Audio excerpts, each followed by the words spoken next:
NMMS పాఠ్యాంశాన్ని వీక్షిస్తున్న ఉపాధ్యాయుని ఉపాధ్యాయులకు నమస్కారాలు. విద్యార్థిని విద్యార్థులకు శుభాశీస్సులు. ఈరోజు మనం మొక్కలలో ఆహారోత్పత్తి, production of food from plants అనే పాఠ్యాంశం గురించి తెలుసుకుందాం. ఈ పాఠ్యాంశంలో ఎన్ఎంఎంఎస్లో ఎలాంటి క్వశ్చన్స్ అడిగే అవకాశం ఉంది, ఈ పాఠ్యాంశంలో ఏ అంశాలపై దృష్టి సారించాలో తెలుసుకుందాం. అగ్రికల్చర్, వ్యవసాయం అంటే ఏంటి? The plants which are grown in large number to get useful food products are known as crops. The process of growing crops is called as agriculture. ఎక్కువ మొత్తంలో మొక్కలని పెంచడాన్ని పంటలు అంటాం. పంటలు పండించడాన్ని లేదా పంటలు పండించే వృత్తినే వ్యవసాయం, అగ్రికల్చర్ అని అంటాం. మరి పంటల్లో ఎన్ని రకాలు ఉన్నాయో చూసినట్లయితే బేస్డ్ ఆన్ ద సీజన్స్ని బట్టి పంటలు 3 రకాలని చెప్తాము. Kharif, rabi, Zayd. Based on the duration of time taken for cultivation, వ్యవసాయం చేయడానికి పట్టే సమయాన్ని బట్టి పంటలు 2 రకాలని చెప్తాం. Short term crops, long term crops. స్వల్పకాలిక పంటలు, దీర్ఘకాలిక పంటలు అంటాం. మరి kharif, rabi, short term, long term, kharif, rabi, short term, long term crops గురించి తెలుసుకుందాం. Some crops like jowar, red gram takes minimum of 180 days or more for harvesting. Such crops are called long term crops. జోహర్ అంటే జొన్న, రెడ్ గ్రామ్ అంటే కందులు. మరి కంది, జొన్న లాంటి పంటల్ని పండించడానికి దాదాపు 180 రోజుల సమయం పడుతుంది. ఇలాంటి పంటలని దీర్ఘకాలిక పంటలు అని చెప్పేసి అంటాం. Some crops like green gram, black gram takes 100 days for harvesting. Such crops are called short term crops. పెసర్లు, గ్రీన్ గ్రామ్ అంటే పెసర్లు, బ్లాక్ గ్రామ్ అంటే మినుములు. వీటిని పండించడానికి 100 రోజుల సమయం లేదా అంతకంటే తక్కువ సమయం పడుతుంది. ఇలాంటి పంటల్ని స్వల్పకాలిక పంటలు అని చెప్పేసి అంటాం. మరి ఖరీఫ్ అంటే ఏంటి? The crops grown in the rainy season are termed as kharif. Kharif means rainy season. In Arabic language kharif means rain. In the Kharif season, paddy, chilli, sugar cane, jowar, cotton, black gram, turmeric, etc. crops are grown in this season. Kharif season అనేది ఏ టైంలో start అవుతుంది, ఎక్కడి వరకు end అవుతుంది? June నుంచి October మధ్య ఉన్న కాలాన్ని మనం ఖరీఫ్ సీజన్ అని చెప్పేసి అంటాం. ఈ ఖరీఫ్ సీజన్లో ఇక్కడ చెప్పబడిన పంటలన్నీ కూడా వరి, మిరప, చెరకు, జొన్న, పత్తి, మినుములు ఇవన్నీ కూడా పండిస్తాం. మరి రబీ అంటే ఏంది? The crops that are grown only winter season. Winter season అంటే అక్టోబర్ నుంచి జనవరి లేదా ఏప్రిల్ వరకు ఉన్న కాలాన్ని మనం రబీ సీజన్ అంటాం. Generally rabi means summer season. In Arabic language rabi means winter. Wheat, rice, coriander, fenugreek, barley, these are the crops grown in rabi season. వింటర్లో స్టార్ట్ అవుతుంది కాబట్టి దీన్ని మనం వింటర్ సీజన్ అని కూడా అంటాం అన్నమాట. అక్టోబర్ నుంచి జనవరి మధ్య కాలంలో ఉంటుంది. మరి జయద్ అంటే ఏంటి? జయద్ సీజన్ అనేది ఏప్రిల్లో స్టార్ట్ అవుతుంది. ఏప్రిల్లో స్టార్ట్ అయ్యి ఏప్రిల్, మే, జూన్ ఈ 3 నెలల కాలంలో కూడా పంటలు పండిస్తూ ఉంటారు. కొంతమంది రైతులు ప్యాడీని కూడా 3 months కాలంలో పండే ప్యాడీ, ఇంకా ఎక్కువగా కూరగాయలు, వాటర్ మిలన్స్ ఆ టైంలో పండిస్తారు. Kharif, rabi and Zayd 3 types of crops ఉంటాయి టైంని బట్టి. Wheat plants flowering takes place only in short night durations.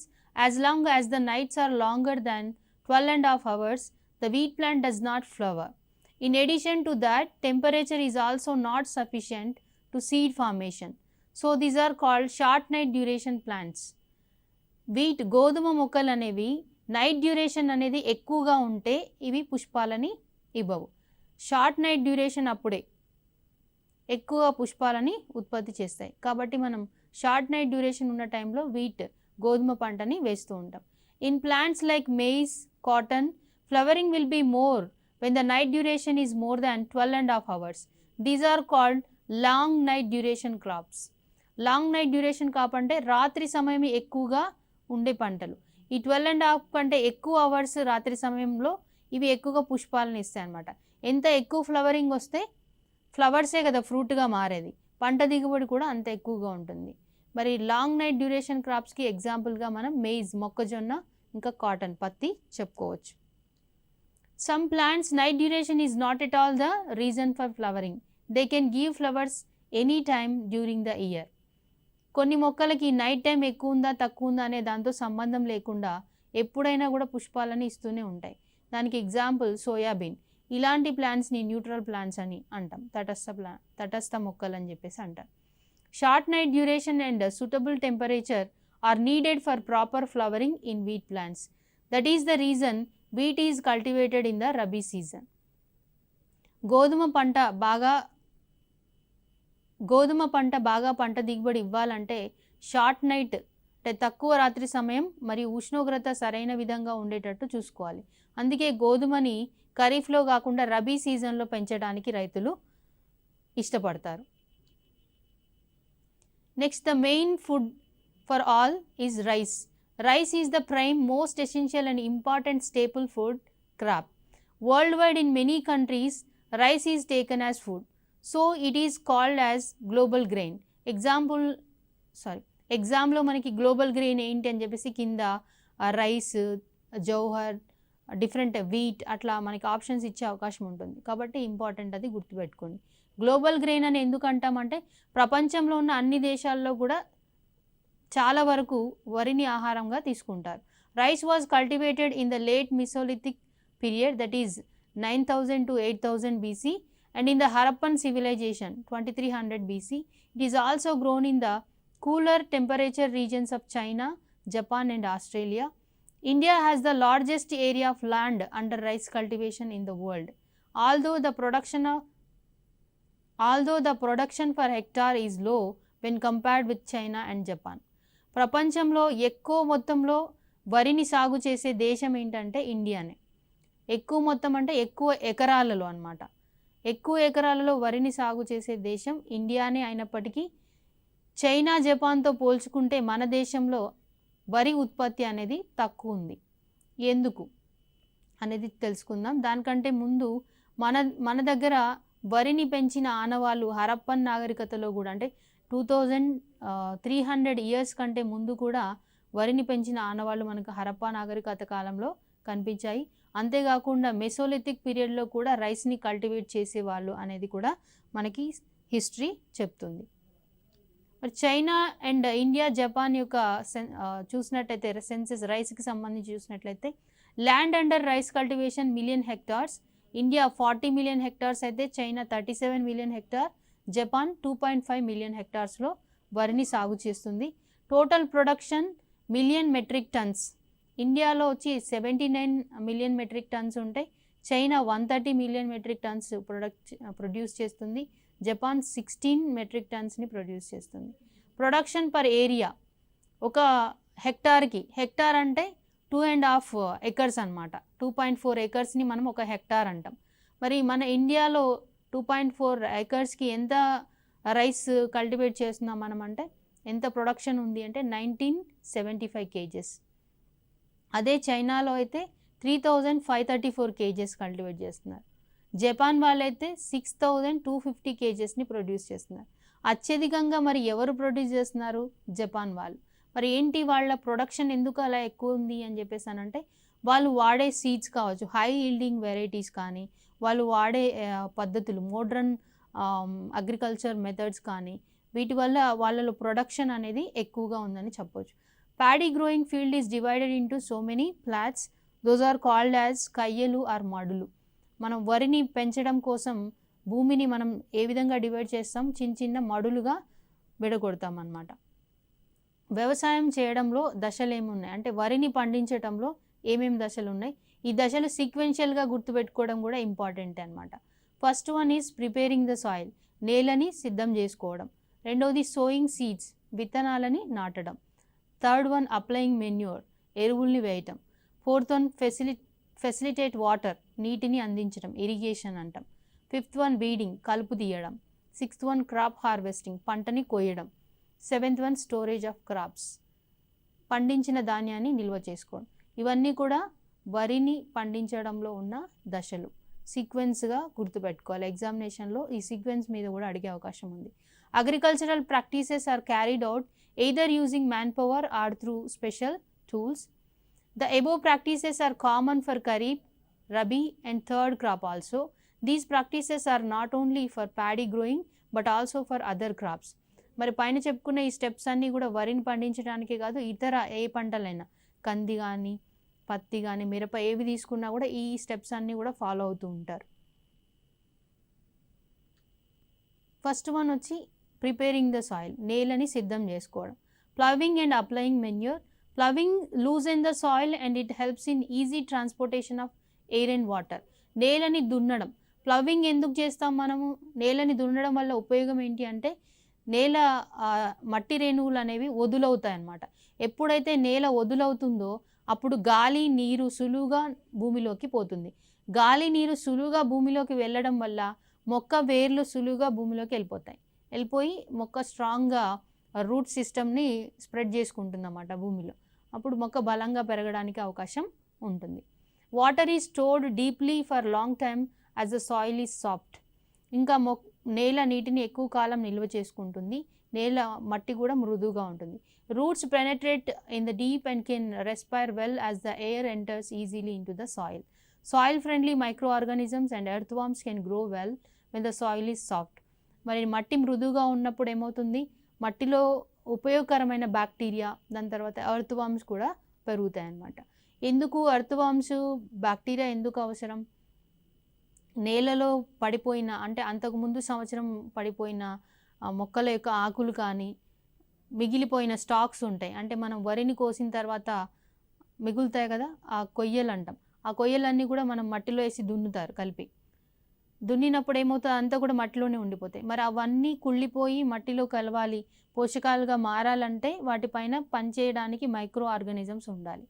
మనం నేలని చదును చేయడం ద్వారా, దున్నటం ద్వారా ఆ నేల మృదువుగా అవుతే మైక్రో ఆర్గానిజమ్స్ కూడా బాగా పెరుగుతాయి అన్నమాట. దెన్ లెవెలింగ్ ద సాయిల్, నేలని చదును చేయడం. By levelling the soil water and nutrients can be reach to every part of the land. It also helps in sowing seeds and planting. నేలను ఎందుకు చదును చేయాలి అంటే మడి అంతా కూడా నీరు ఈక్వల్గా డిస్ట్రిబ్యూట్ అవ్వాలన్నా, న్యూట్రియంట్స్ని ఈక్వల్గా డిస్ట్రిబ్యూట్ చేయడానికైనా, విత్తనాలు నాటడానికైనా కూడా ప్రతి మడిని, ప్లాట్ని మనం లెవెలింగ్ అనేది చేసుకోవాలి. మరి వరికి సంబంధించి ఇంకొక ముఖ్యమైన కీవర్డ్ ఇక్కడ, ద నేమ్ వరైజా ఫర్ ప్యాడీ. వరి యొక్క శాస్త్రీయనామం ఏంటంటే వరైజా అంటాం మనం. was given by the scientist Linnaeus. The name Voriza for paddy was given by the scientist Linnaeus. Thousands of varieties of paddy are available throughout the world. Voriza sativa is cultivated in Asia. Voriza glaberrima is cultivated in Africa. Voriza glumepatula is cultivated in America. In our state, we have hundreds of varieties of paddy. Hamsa is the traditional good variety which is grown in our state. Hamsa is the traditional good variety which is grown in our state. Amrutasari, Bangaru Tiga, Potti Basangi, Sona Masuri are some of our traditional varieties. Nowadays, the most used Sona variety is also famous one. Here, paddy యొక్క scientific నేమ్ని మనం గుర్తుపెట్టుకోవాలి. వరైజా సటైవా. Asia కాంటినెంట్లో, మన Asia ఖండంలో ఎక్కువగా పండించే వరి రకం వరైజా సటైవా. ఆఫ్రికాలో అయితే వరైజా గ్లాబెర్రిమా. ఈ సైంటిఫిక్ నేమ్ అనేది కూడా చాలా ఇంపార్టెంట్. దీన్ని పెట్టిన శాస్త్రవేత్త ఎవరు అంటే లిన్నెయస్. సెకండ్ స్టెప్, మనకి పంట పండించడంలో ఉన్న రెండవ దశ selection of seeds and sowing seeds. విత్తనాలను ఎంపిక చేసుకోవడం, వాటిని నాటడం. Selection of seeds free from pests and insects is also important issue in agriculture. Sometimes farmers wash seeds with chemicals to protect from pests. Medication is done to keep seeds away from the harmful microorganisms like bacteria and fungus. విత్తనాలని నాటడానికి ముందు విత్తనాలను నీటిలో పోసి దాంట్లో కొన్ని chemicals వేసి కొన్ని గంటల పాటు నానబెడతారు. తర్వాత వాటిని కడిగి మండగట్టడం, మొలక కట్టడం చేస్తుంటారు అన్నమాట రైతులు. ఎందుకు అలా కెమికల్స్ కలుపుతారు మండే కట్టడానికి ముందు అంటే దాంట్లో ఏమైనా బ్యాక్టీరియాలు, ఫంగస్ లాంటివి ఉంటే వాటిని చంపడానికి, ఇంకేమైనా పెస్ట్, పురుగులు, కీటకాలు ఉంటే కూడా చనిపోతాయి అన్నమాట. Most of the time farmers develop seed beds to grow paddy seedlings or నారు. These grown plantlets are uprooted and planted throughout the field, that is called నాట్లు. ఇక్కడ మనం ఏం చేస్తారు, వరిని పండించేటప్పుడు రైతులు నాట్లు వరిని పండించేటప్పుడు నారు పోయడం జరుగుతుందన్నమాట. ఇక్కడ పిక్చర్లో మీకు కనిపిస్తున్నాయి ఏవి, వీటిని మనం ప్లాంట్లెట్స్ అంటాం, నారు మొక్కలు. నారు మొక్కలు కొంత పెరిగిన తర్వాత ఏం చేస్తారు, వీటిని తీసి విడివిడిగా మొత్తం అన్ని మళ్ళలో సమానంగా వీటిని నాటడం జరుగుతుంది. దాన్నే మనం ఏమంటాం, నాట్లు వేయడం అని చెప్పేసి అంటాం. The method of dispersing seeds by scattering is called broadcasting. అయితే మనం ఇంతకుముందు నారు పోసి మొక్క పెరిగిన తర్వాత తీసి మడులలో నాటడం చూసాం. కానీ కొన్ని ప్రాంతాల్లో ఏం చేస్తారంటే అలా నారు పోయకుండా డైరెక్ట్గా విత్తనాలను ఇట్లా మడుల్లో వెదజల్లుతారన్నమాట. దాని తర్వాత నీళ్లు పెట్టడం జరుగుతుంది. ఆ విత్తనాలు అక్కడ మొలకెత్తాయి. దాన్ని ఏమంటామంటే బ్రాడ్కాస్టింగ్ అంటాం. అలా కాకుండా కొన్ని ప్రాంతాల్లో ఏం చేస్తారంటే సీడ్ డ్రిల్ ఉపయోగిస్తారు. ఈ విత్తనాల గొర్రును ఉపయోగిస్తారన్నమాట. విత్తనాల గొర్రును చూసుకుంటే ఇక్కడ చూడండి మీరు, ప్రతి దీనికి గొర్రెకి కిందుగా మనకి ఏముంది, పైపు అరేంజ్ చేసి ఉంది. ఈ పైప్ ద్వారా సీడ్స్ అనేవి పైన ఈ బౌల్లో పోసిన సీడ్స్ అనేవి ప్రతి పైప్ ద్వారా వరుసగా చాళ్ళలో పడుతూ ఉంటాయి అన్నమాట. అవి మనకి కూరగాయ మొక్కలు, పత్తి, మిరప లాంటివి పండించుకోవడానికి ఈ సీడ్ డ్రిల్ అనేది బాగా ఉపయోగపడుతుంది. ట్రాన్స్ప్లాంటేషన్, నారు వేసిన తర్వాత అంటే నారు మొక్కలని నారు మడి నుంచి తిరిగి అన్ని ప్లాట్స్లోకి సమానంగా వేయటానికి మనం ఈ ట్రాన్స్ప్లాంటేషన్ ప్రాసెస్ని ఉపయోగిస్తాం అన్నమాట. ఇది మాన్యువల్గా ట్రాన్స్ప్లాంటేషన్ చేస్తున్నారు వ్యక్తులు. ఇక్కడ ఏంటి, ప్యాడీ ప్లాంటర్ని ఉపయోగించి వరి మొక్కల్ని నాటడం జరుగుతుందన్నమాట. ఇక వరి మొక్కల్ని నాటడంలో ఉన్న ముఖ్యమైన విధానం ఏంటంటే శ్రీవరి. శ్రీవరి అంటే ఏంటో విత్తనాలు అని చెప్పేసి అనుకుంటారు చాలామంది. శ్రీవరి అంటే విత్తనాలు కాదు, మొక్కలని నాటే విధానం అన్నమాట, మొక్కల్ని నాటే పద్ధతి. ఏం చేస్తారు దీంట్లో అంటే ఒక మొక్కకి ఇంకొక మొక్కకి మధ్య గ్యాప్ అనేది ఎక్కువగా మెయింటైన్ చేస్తారు. శ్రీవరి, శ్రీ అంటే system of rice intensification. System of rice intensification require much gap between the plants. మొక్కకి మధ్య దూరం ఎక్కువ ఉండడం ద్వారా ఏమవుతుందంటే మొక్క బలంగా పెరుగుతుంది, ఎక్కువ కొమ్మల్ని ఇస్తుంది అన్నమాట. కొమ్మలు ఎంత ఎక్కువగా అంటే సైడ్ బ్రాంచెస్ ఎంత ఎక్కువగా వస్తే దానికి వరి కంకులు అనేవి ఎక్కువగా రావడానికి అవకాశం ఉంటుంది. వరి కంకులు ఎంత ఎక్కువగా వస్తే ప్రొడక్షన్ కూడా ఎక్కువగా ఉంటుంది. కాబట్టి శ్రీవరి సాగు ద్వారా విత్తనాలు నాటడం కానీ లేదా నారు మొక్కల్ని నాటడం అనేది మంచి పద్ధతి. థర్డ్ వన్ స్టెప్ వచ్చేసి applying manure and pesticides. The growing paddy crop is attractive food for moth caterpillars, paddy beetles and their larvae, paddy grasshoppers and aphids. Some eat the leaves, other bore through the root stem or suck the juice from the tender rice grain. To control these pests, pesticide might be dusted or sprayed on the crop.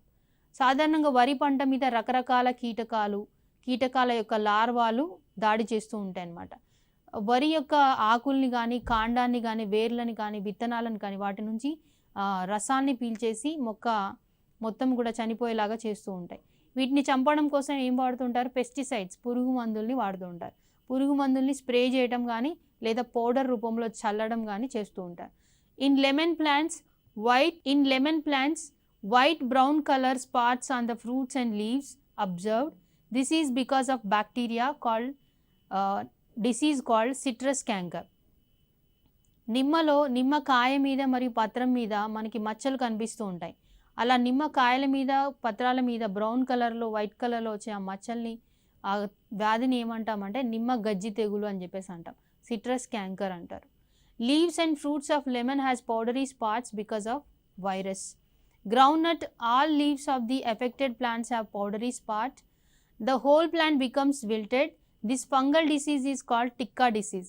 వేరుశనగలో ఆకుల పైన మొత్తం మచ్చలు వస్తూ ఉంటాయి. మచ్చల్లో మొత్తం powder లాంటి పదార్థం కనిపిస్తూ ఉంటుంది. ఇలా మచ్చలు, ఆకులంతా మచ్చలు వచ్చిన ఆ డిసీజ్ని ఏమంటామంటే టిక్కా తెగులు అంటాం. ఈ టిక్కా తెగులు అనేది వేరుశనగలో ఫంగస్ వల్ల, శిలీంధ్రం వల్ల వస్తుంది. మొక్కల పైన వచ్చే పురుగుల్ని నియంత్రించటానికి, కీటకాలని నియంత్రించడానికి ఏం చేస్తూ ఉంటారు, పురుగు మందుల్ని, ఇన్సెక్టిసైడ్స్ని వాడుతూ ఉంటారు. ఏ పద్ధతుల్లో వాడుతూ ఉంటారంటే spraying, dusting, put in the soil, burning and picking or biopesticide. ఈ 5 పద్ధతుల ద్వారా పురుగుల్ని నియంత్రించడం జరుగుతూ ఉంటుందన్నమాట. A crumbled or twisted leaf might show that aphids have been sucking its juice. మొక్క ఆకులన్నీ కూడా ముడతలు పడిపోయినాయి అని చెప్పేసి అంటే ఏదైనా మొక్క కూడా అర్థం ఏంటంటే ఆ మొక్క మీద ఎఫిడ్స్ ఉన్నట్టు అర్థం. ఎఫిడ్స్ అంటే మనకి ఆకుల్ని ముట్టుకున్నప్పుడు చేతులకు మొత్తం బంకగా అంటుకుంటాయి ఇవన్నమాట. ఇక్కడ మీరు ఫస్ట్ పిక్చర్లో చూడొచ్చు ఎఫిడ్స్ ఎలా ఉంటాయని. A fungal infection is usually seen as white, black, yellow or brown spots or a fluffy or powdery coat on leaves. ఆకుల మీద ఎల్లో కలర్లో కానీ, తెల్లగా కానీ, పసుపు రంగులో కానీ, నల్లగా కానీ మచ్చలు కనిపించి వాటిపైన మొత్తం పౌడర్ లాగా ఉంటే పొడిగా అది ఫంగల్ ఇన్ఫెక్షన్ అని మనం గుర్తించవచ్చు. Some discolouration also could be caused by bacteria or viral infections. ఒకవేళ మొక్కల్లో ఆకుల యొక్క రంగులో మార్పు ఉంది అని అంటే దానికి కారణం ఏంటంటే బ్యాక్టీరియా కానీ వైరస్ కానీ. Root infections like boring worms, insects or fungus are not seen above the ground but they lead to wilting of plants. మొక్కల యొక్క వేర్లలో కొన్ని రకాల కీటకాలు ఇంకా శిలీంధ్రాలు పురుగులు ఏం చేస్తాయి, వేర్లని మొత్తం రసాన్ని పీల్చేసి మొక్క పూర్తిగా వడలిపోయేటట్టు చేస్తూ ఉంటాయి. ఇవి మనకి బయటికి కనిపించవు. Silent spring. సైలెంట్ స్ప్రింగ్ అనేది ఏంటంటే ఒక బుక్, ఎవరు రాశారు అనేది చూద్దాము. ఈ సైలెంట్ స్ప్రింగ్ అనే బుక్ ఏం చెప్తుంది అనేసి అంటే in 1960 Rachel Carson wrote a book called silent spring in which she pointed out the dangers of pesticides. Pesticides get into the body of microscopic plants and animals in the soil and water. When these plants and animals are eaten by fish, the pesticides get into their bodies. Even if the fish are not seriously poisoned with each successive meal, pesticides build up inside their bodies. A bird that eats these fish might get a concentrated lethal dose. సాధారణంగా మనం పురుగు మందుల్ని ఇన్సెక్టిసైడ్స్ని కీటకనాశనల్ని విపరీతంగా వాడుతుంటాం. అట్లా వాడినప్పుడు ఏమవుతుంటాయి అంటే ఇవి మొక్కల మీద స్ప్రే చేసినప్పుడు నేల మీద కూడా పడతాయి. నేల మీద పడినప్పుడు ఆ నేలలో ఉండే ఆ రేణువులు అనేవి వర్షం నీటికి కొట్టుకొని పోయి కాలువల్లో చుట్టుపక్కల ఉన్న వాటిల్లో చెరువుల్లో చేరుతూ ఉంటాయి అన్నమాట. అక్కడ నివసించే మొక్కలు కానీ జంతువులు కానీ ఈ రసాయనాల వల్ల ప్రభావితమవుతాయి. ఉదాహరణకి ఈ రసాయనాలతో కూడిన వాటిని మొక్కల్ని ఏమైనా చేపలు తిన్నాయనుకోండి, చేపల్లోకి మొత్తం ఈ రసాయనాలు వచ్చి చేరిపోతాయి. ఆ రసాయనాల్ని మనం మనుషులు తిన్నారనుకోండి, చేపల నుండి మనుషులకు వచ్చేస్తుంది అనమాట. అట్లా మనకి ఏమవుతుంది, ఈ కెమికల్స్ ఒకరి నుంచి ఇంకొకరికి స్ప్రెడ్ అవ్వడం జరుగుతుంది. అంతేకాకుండా ఈ మొక్కల యొక్క విత్తనాలను తిన్నప్పుడు పక్షులు కూడా చాలా ప్రభావితం అవుతున్నాయి. ఉదాహరణకి పక్షుల యొక్క గుడ్ల యొక్క పెంకు అనేది బలంగా లేకుండా వీక్ అయిపోతుంది అన్నమాట. DDT అనేది ముఖ్యంగా. DDT also accumulates in the egg shells, weakening them and making the shells break before hatching. They are just 2 out of the numerous ways that pesticides are eaten, passed down the food chain and accumulate in the bodies of higher animals including human beings, causing sickness and sometimes death. ఈ పురుగు మందుల వాడకం వల్ల పక్షుల యొక్క గుడ్ల యొక్క పెంకు అనేది చాలా బలహీనమైపోయి అవి పొదగబడకుండానే పగిలిపోతుంది అన్నమాట. దానివల్ల పక్షుల యొక్క జాతి అనేది ఏమవుతుంది, పెరగకుండా ఆగిపోయే అవకాశం ఉంది. అంతేకాకుండా ఇవి ఒకరి నుంచి ఒకరికి ఫుడ్ చైన్ ద్వారా మనుషుల వరకు కూడా ఈ కీటక నాశనలు అనేవి చేరుతూ ఉంటాయి అన్నమాట. దానివల్ల ఆరోగ్యం పైన వాటి ప్రభావం విపరీతంగా ఉంటుంది. Manure is of 2 types. మనం పంట మొక్కలకి అందించే ఎరువులు 2 రకాలుగా ఉంటాయి. ఒకటి న్యాచురల్ మెన్యూర్, రెండవది artificial manure. Natural manure means bio fertilisers, సహజ ఎరువులు. రెండవది కెమికల్ ఫర్టిలైజర్స్, రసాయన ఎరువులు. బయో ఫర్టిలైజర్స్ అనేవి మొక్కల యొక్క జంతువుల యొక్క వ్యర్థాల నుంచి తయారు చేస్తాం మనం. మరి రసాయన ఎరువులు అనేవి కెమికల్స్ని ఉపయోగించి తయారు చేయడం జరుగుతుంది. Chemical fertilisers or artificial fertilisers, ఇవి ఎక్కువగా ఫ్యాక్టరీలలో తయారు చేస్తాం.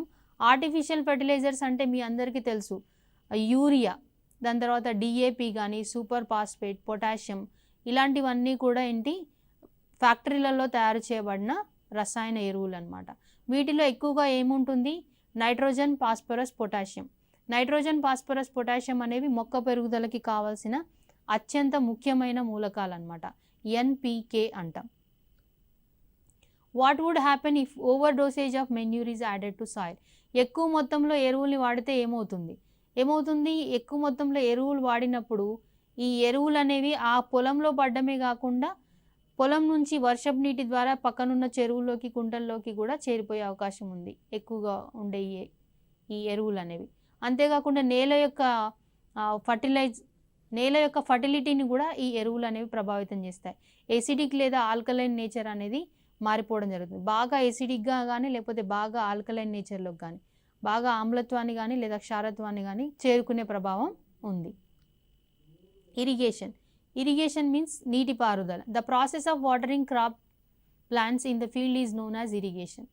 ఇరిగేషన్లో ఫరో ఇరిగేషన్ అంటాం. Furrow irrigation means in this method of irrigation the water is allowed to enter the field through channels or furrows made between 2 rows of crop. అంటే చాళ్ళల ద్వారా నీటిని అందించడం జరుగుతుందన్నమాట, చిన్న చిన్న కాలువల ద్వారా. Basin irrigation. In this method of irrigation the field is just filled with water as in the case of paddy.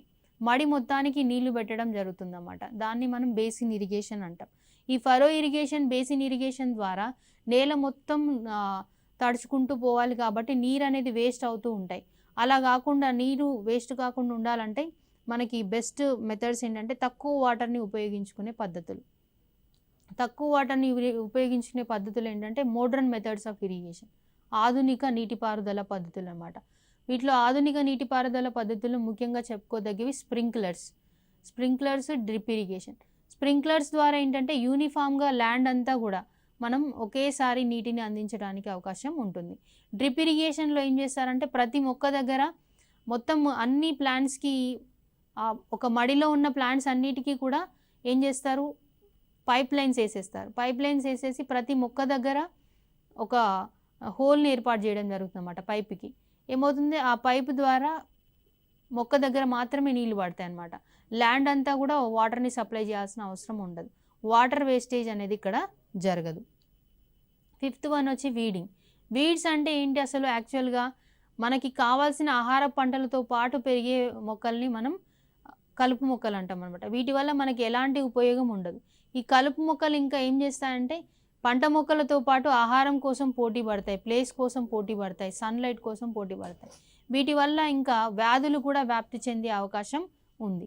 కాబట్టి కలుపు మొక్కలని పంట మొక్కల నుంచి ఎప్పటికప్పుడు తొలగించి వాటిని కాల్చివేయాల్సిన ఆవశ్యకత చాలా ఉంది. కొంతమంది హెర్బిసైడ్స్ని కూడా వాడుతుంటారు కలుపుల్ని తొలగించడం కోసం. హెర్బిసైడ్స్ అంటే కలుపు నాశక మందులు అన్నమాట. పార్థీనియం అని ఇక్కడ మీకు చిత్రంలో కనిపిస్తుంది కదా, ముక్కు పుల్లల మొక్క అంటాం. ఇది కూడా ఒక రకమైన కలుపు మొక్కనే. ఇది మన దేశానికి చెందింది కాదు. ఎక్కడి నుంచి మన దేశానికి వచ్చింది? Imported along with wheat from America.